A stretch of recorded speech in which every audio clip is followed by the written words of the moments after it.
यहां पर 5 शिलाएं हैं बद्रीनाथ जी में। कितनी शिला?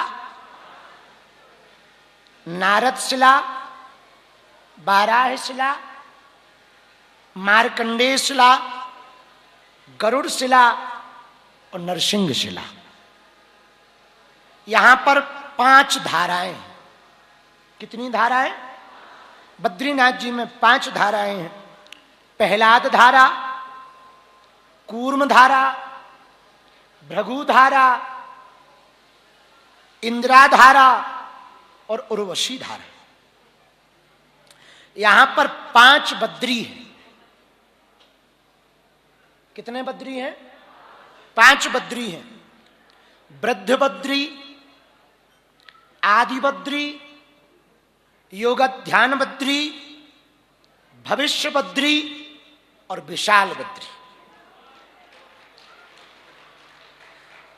यहां पर 5 प्रयाग हैं। कितने प्रयाग हैं? 5। जाना पाओ तो सुनने वैसी हुई कुछ प्राप्त हो जाएगा पुण्य, इसलिए सुनो।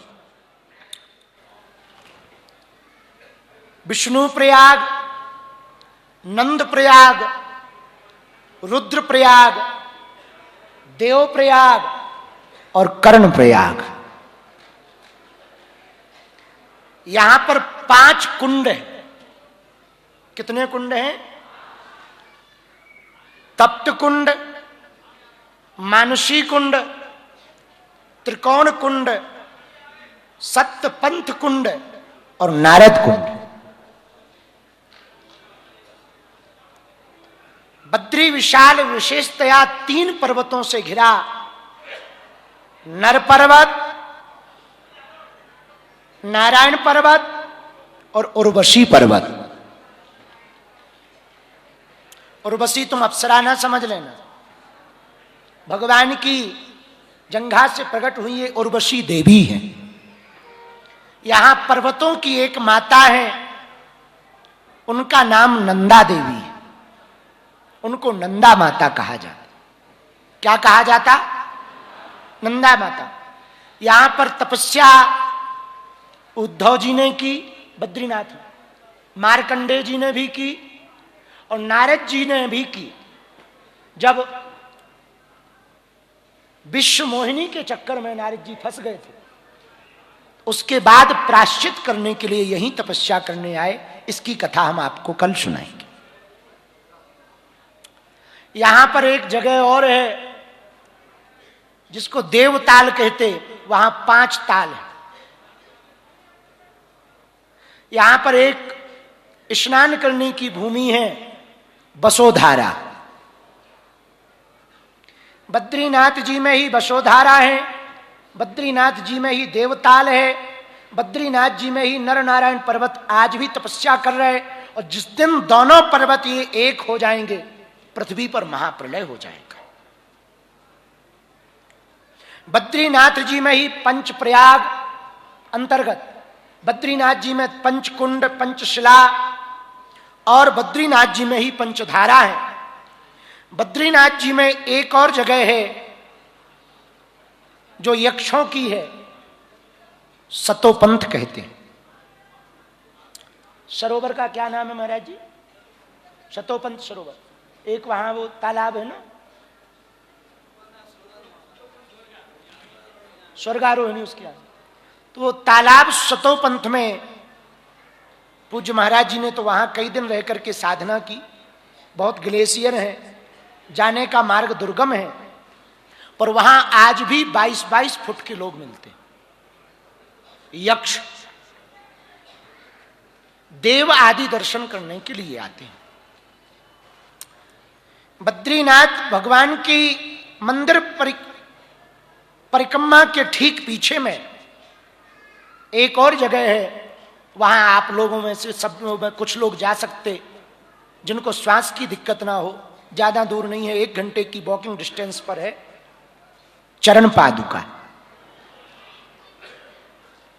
चरण पादुका जहां भगवान ने दंभोदभव से युद्ध किया था सहस्त्र कवची से, इसको 1000 कवच थे, उस स्थान का नाम चरण पादुका है। इन्हीं बद्रीनाथ भगवान की छत्र छाया में। आगे चलकर एक और जगह अद्भुत है, उसको व्यास गुफा कहते हैं। भागवत जी की रचना और 18 पुराणों की रचना यहीं पर हुई है। सनातनियों के लिए यह अद्भुत भूमि है। वहीं पर आगे मुचकुंद गुफा है। राजा मुचकुंद की कथा सुनी होगी आपने। आगे मुचकुंद गुफा है। वहीं पर सरस्वती जी, आगे से सरस्वती जी प्रकट हुई और यहीं पर विलुप्त हुई।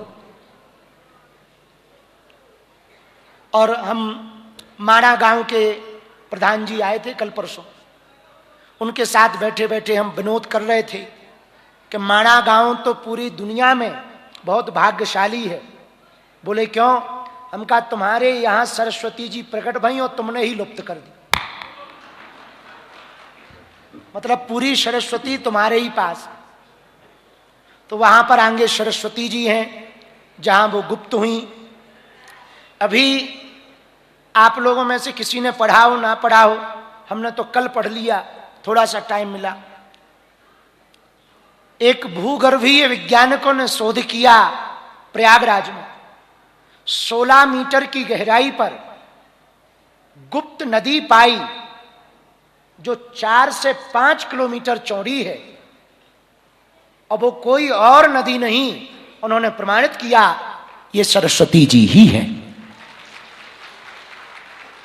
अभी की ये ताजा रिपोर्ट की बात हम आपको कर रहे हैं। तो है सरस्वती जी भी यहीं पर गुप्त हुई। पहले के जमाने में बद्रीनाथ जी के पुजारी और केदारनाथ के पुजारी एक ही थे। यहां की मंगला करने के बाद केदारनाथ जाते थे।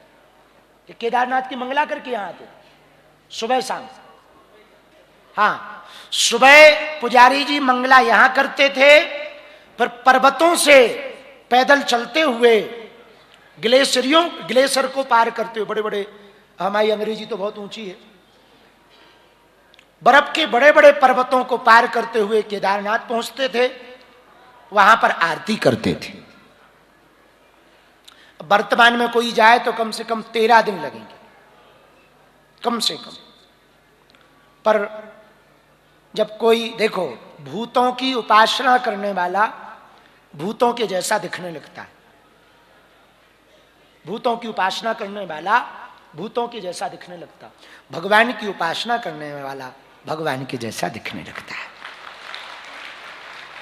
स्वभाव होता है। तुम जिससे ज्यादा फोन पे बातें करोगे या अकेले में या बैठकर दोस्ती जिससे होगी, अपने आप उसके गुण तुम्हारे भीतर आ जाएंगे। हमने 2 मित्र देखे, आंखों देखी बात बता रहे। एक को आदत थी वो कुछ भी बात करे, थोड़ी भी करे, आगे आगे। वो एक मित्र एकदम ठीक ठाक था, लेकिन उन दोनों की इलू इलू हुआ। तो जो उसकी घरवाली थी, जब हम उसके घर गए तो वो भी, गुरुजी आ गए, वो भी करने लगी। हाँ, ये स्वभाव का लक्षण है। हमारे शास्त्रों में संगति पर बड़ा जोर दिया गया। संगति पर जोर देने का एकमात्र कारण है कि हम जैसी संगति करेंगे वैसे गुण अवगुण हमारे अंदर आएंगे। संतों की संगति करेंगे, माला और भगवान की भक्ति अपने आप चित्त में आ जाएगी। ऐसे समझो, किसी रेलगाड़ी पर आपको बैठना हो तो टिकट खरीदोगे कि नहीं? और टिकट की लंबी लाइन लगी हो, बहुत लंबी लाइन, 60-70 लोग, और तुम पीछे लगे हो। आगे वाला आदमी जिसको टिकट मिल रही, उससे तुम्हारा कोई परिचय नहीं है, कोई पता नहीं, कोई पहचान भी नहीं, और उससे शायद दोबारा कभी मिलोगे भी नहीं। लेकिन जैसे ही उसको टिकट मिलती और वो खिसकता तो पूरी लाइन पर प्रभाव पड़ता, पूरी लाइन खिसकती, पूरी लाइन खिसकती ना। ऐसे ही संसार में कोई भी मरता है तो तुम पर भी प्रभाव पड़ता है, तुम खिसक गए थोड़ा आगे। थोड़ा आगे खिसक। अब ये तुम्हें होश नहीं है तो ये तुम्हारी बात है, वरना तुम भी खिसक गए हो थोड़ा। लाइन पर पूरा प्रभाव पड़ता है, ऐसे ही मौत का प्रभाव है, सब पर पड़ता है। इसलिए दो बातों को याद रखना और दो बातों को भूल जाना। मेरे पागलों, अच्छाई को भूल जाना और मौत और नारायण को याद रखना। और अंत समय में नारायण याद आए, क्या कहना, क्या कहना।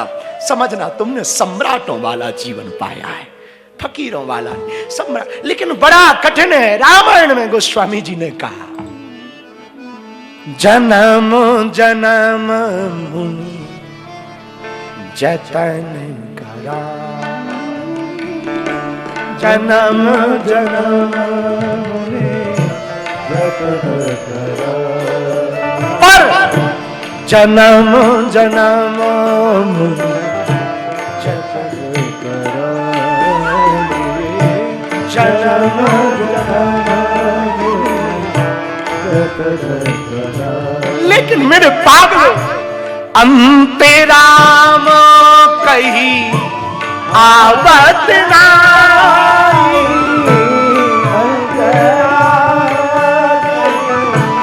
आवत नाई, अंते राम कही आवत नाई, अंते राम कही आवत नाई। सीताराम सीताराम सीताराम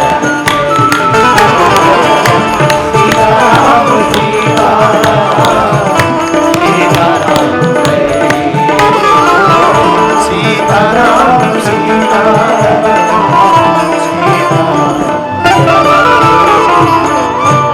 जन्म जन्म तक मुनि और महात्मा जतन कराते, पर मेरे पागलों याद रखना, अंत समय में राम ना कही आता, अंत समय राम नहीं कहे आता।